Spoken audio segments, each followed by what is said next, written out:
Hello বন্ধুরা, নতুন ভিডিওতে আপনাদের স্বাগত। আজকে দুপুরে লাঞ্চে পটল চিংড়ি হবে, সেজন্য চিংড়ি মাছটা ছাড়িয়ে বেছে ধুয়ে নুন হলুদ মাখানো আছে।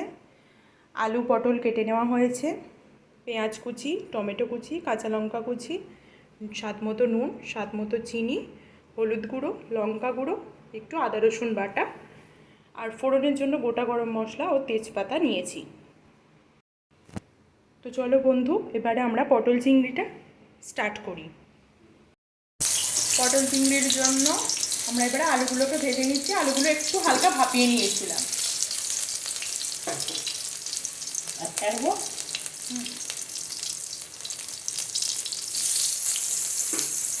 এগুলো লাল লাল করে ভেজে আমরা তুলে নেব।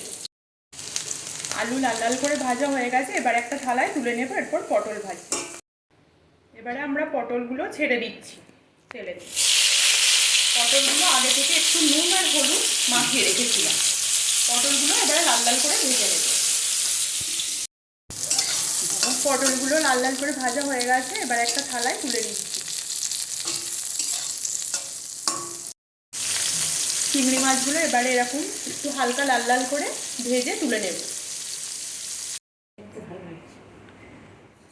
দেখো বন্ধুরা, এবারে আলু পটল চিংড়ি মাছ পুরো ভেজে একটা থালায় তুলে নিয়েছি। এবারে কড়াতে তেল দিয়েছি, তেলে ফোড়ন দেব।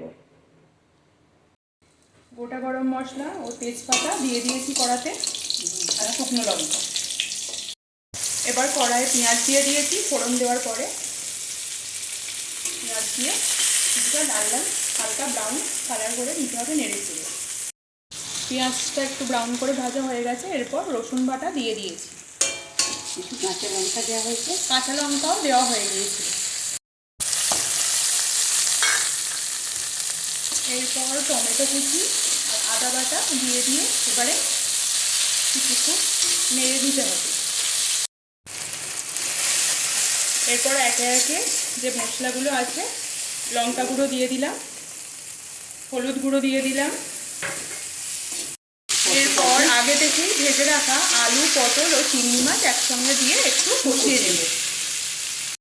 এবারে স্বাদ মতো নুন দিয়ে দিচ্ছি,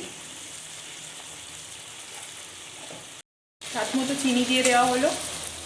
এবারে কিছু নেড়ে চেড়ে কষিয়ে নিতে হবে।